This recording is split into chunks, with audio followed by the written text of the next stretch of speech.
Hey guys, so we're going to cover three new tools that we haven't touched yet.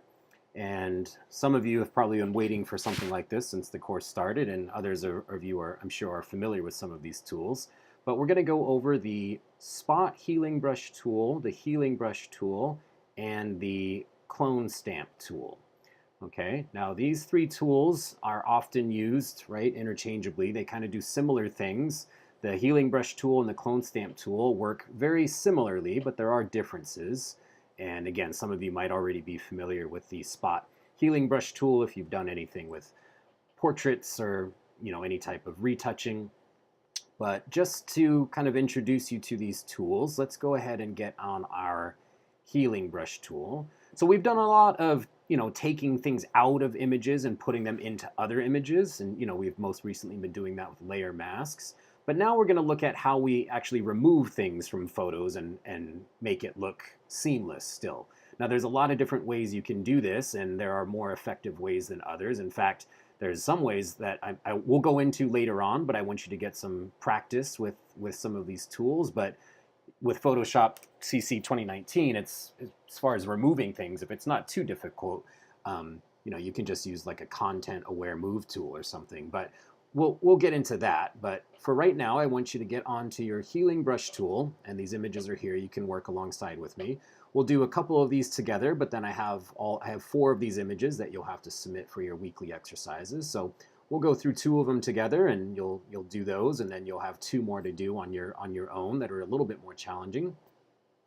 And let's start first by just noticing, across the top here we have some settings we can play with. So we have our brush size and our hardness, and we have mode. Just leave this on normal for right now. I'll kind of talk a little bit about that as we get into it. But they're similar to your blend modes that I've talked about. When we're dealing with the healing brush tool, we're always going to be working with a sample area that Photoshop is basically taking a copy from, and then it's going to try to integrate that selection into wherever you're clicking into. So the default is sample, but if we go to pattern, you can choose a pattern, and you don't need a source selection. I can just click, and what it'll do is it'll take this pattern and it'll try to integrate that pattern with the color that's in place of where I'm clicking. But again, so the default is sampled. We'll leave that there.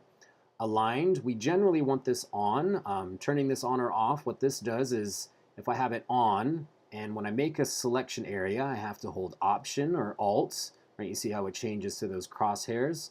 So if I hold Option and I click, that there now is my sample point. So if I move away from it, and I'm just going to click and hold, do you see how the crosshairs come up where I had made that selection? And I'm still holding now, and then if I drag to the right, we can see that the crosshair and the circle that I'm on are moving together in tandem, right? There's a fixed relationship there, and they'll always move together, right? No matter where I click. If I click down here, it's gonna, well, let me zoom out a little bit. If I click down here, we see that crosshair is in that same distance, right, down. If I click up here, we see the crosshairs in that fixed location, right? So there's a straight line that's connecting them based off of that first selection.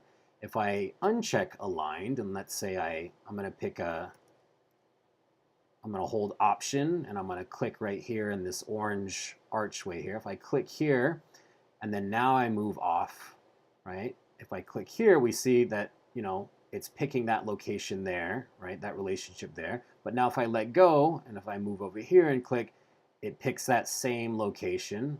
So no matter where I go, it's always going to pick that same fixed location from that first initial click.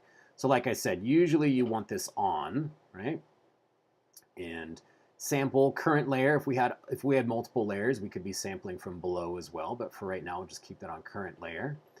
And then diffusion, this is a little bit tricky, but generally with a smooth image, you want a high diffusion.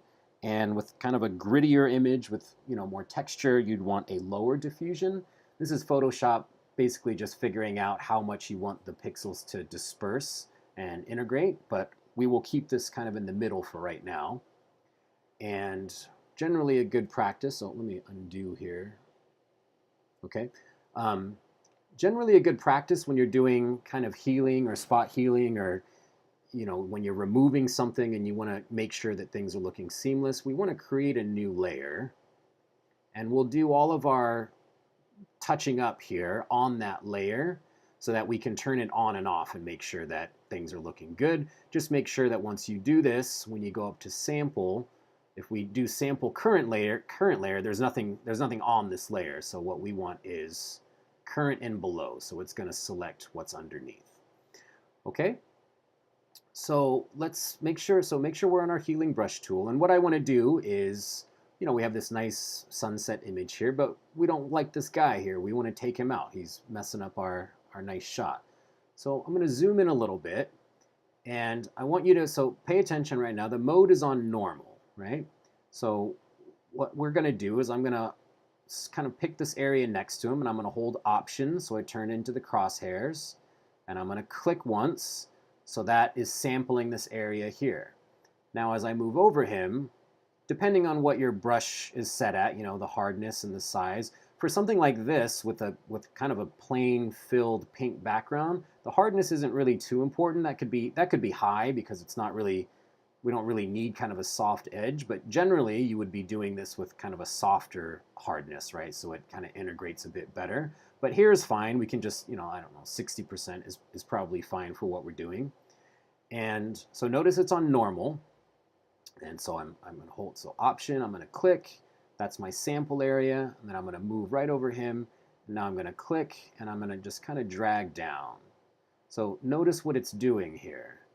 It's taking him out, but it's also the area that I'm selecting. It's getting, right, it's dark, right? It's smoky.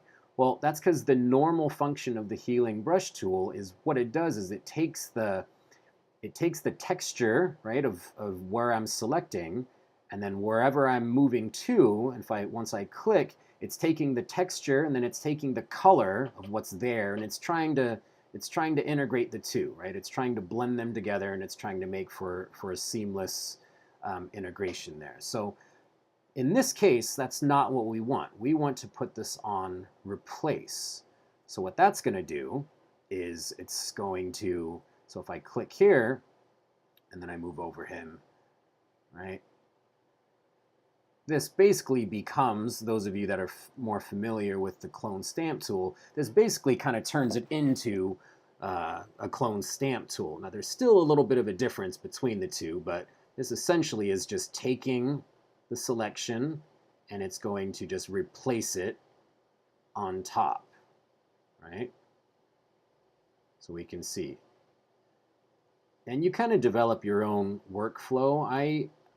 For something like this, you don't have to worry too much because there's not a lot of noise in the background, not a lot of things you have to really worry about. But you'll see that the more you work with these tools, right, there's evidence of your editing marks. If you kind of work in, straight lines and curves, and, you can really start to see where those edit lines are. So I try to get in the habit of randomizing what I'm doing, as far as, if I sample from here, then I'll click in, I'll sample from here, then I'll click in. But again, for an image like this, you don't really have to worry about anything like that because the background is pretty solid and flat. So, all right, I'm holding Alt, I'm clicking, and then I'm moving in here, and you can see that wherever I'm hovering, right, the sample selection of where I picked is being filled in, and then once I click, it becomes permanent. So now I can zoom out here, and there we go. That looks pretty good. That got rid of that silhouette, and then I can turn this on and off to make sure I'm not getting any haloing or fuzziness, right? And you'll see this more as you start doing these more with portraits and things. You can see how a lot of these tools, if you kind of go overkill with them, they can really soften up areas too much, and you'll see what that looks like. So that's the first one here. That's just the healing brush tool. So pretty straightforward. And yeah, so you'll have to do this here along with me and send this to me as a Photoshop file. And let's move on to the beach. Okay. So let's say in this image, let's say we like these people here in the foreground, they're fine, but let's say we want to get rid of these buoys and, you know, the boat back here, and, you know, this kind of a big sailboat right here is causing a distraction of a focal point, right? My eyes keep going there, so I don't want that. And I want to get rid of these other boats, and, you know, we have our 3 tools to do this with. So for these little guys right here that are, you know, these little dots. I mean, imagine if this is portrait photography and these are little blemishes or zits on the skin, right? They kind of stand out from the environment, right? The background here is all blue and they kind of pop out because their pixels are much brighter. Well, here would be a really good use of the spot healing brush tool.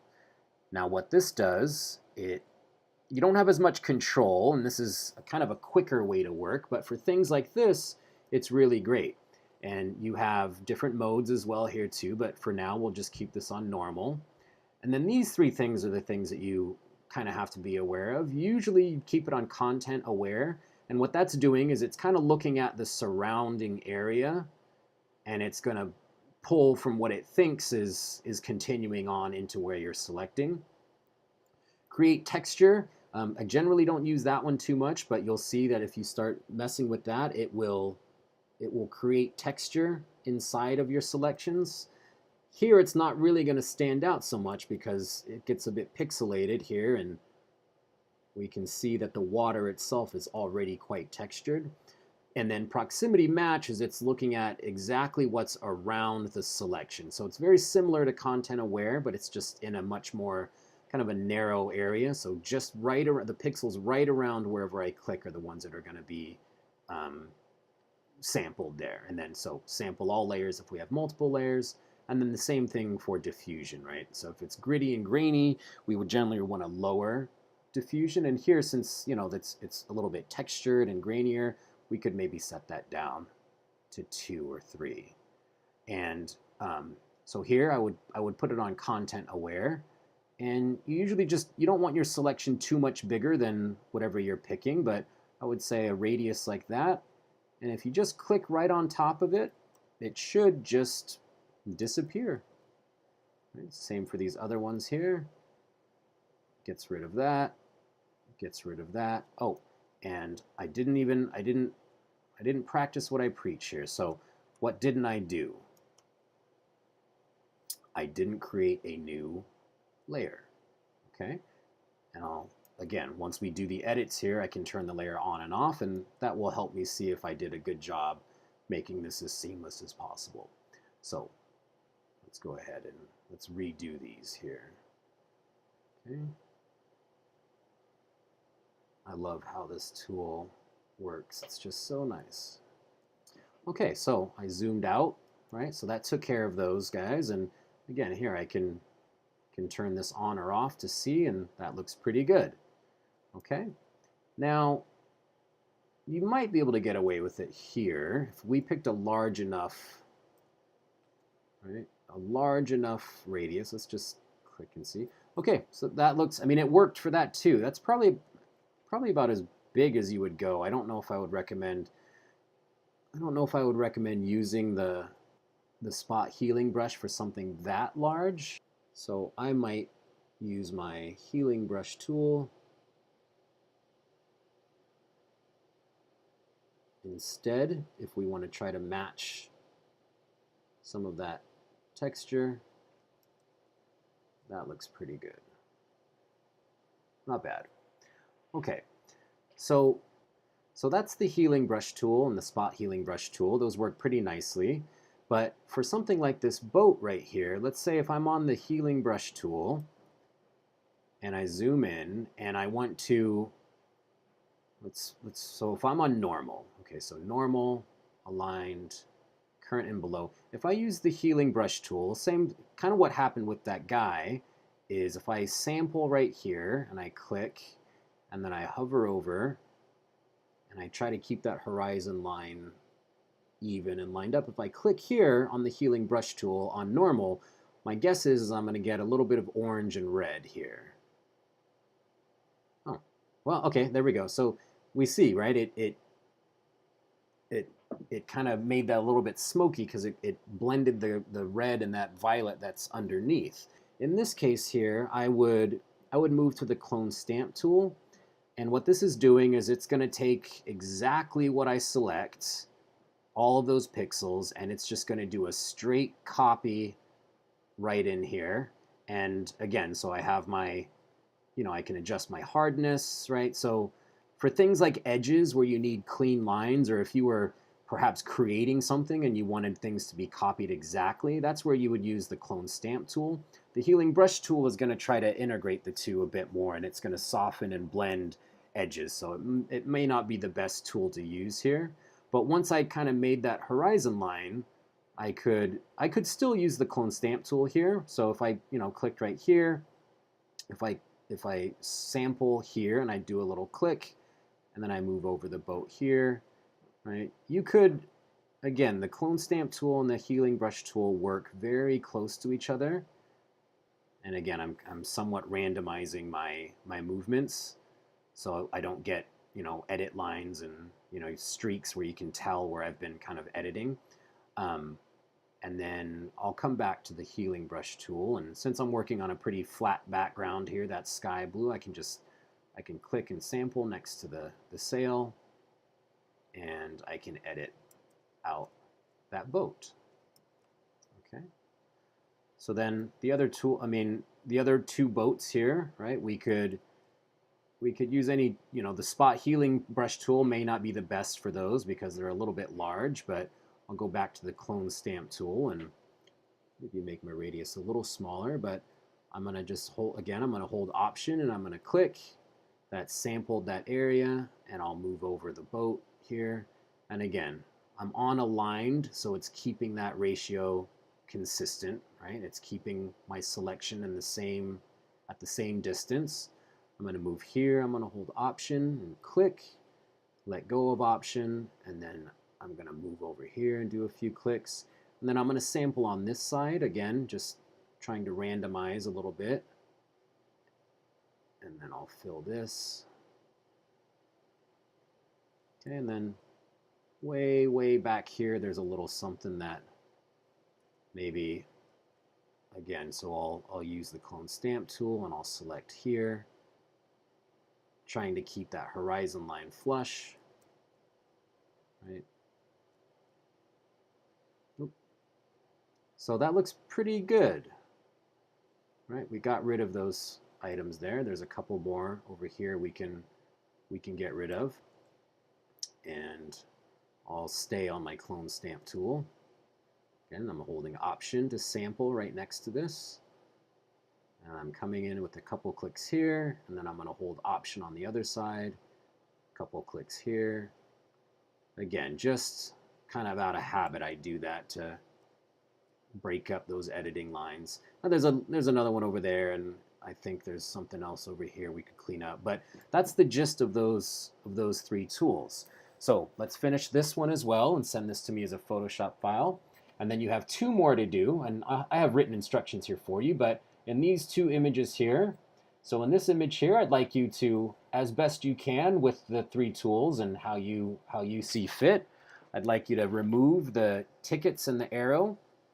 And then on the trash, I want you to clean up the grass and take out all of this grass, or sorry, not all of this grass, all of the trash, right? So taking out the trash and removing the tickets, okay? And send those to me as Photoshop files.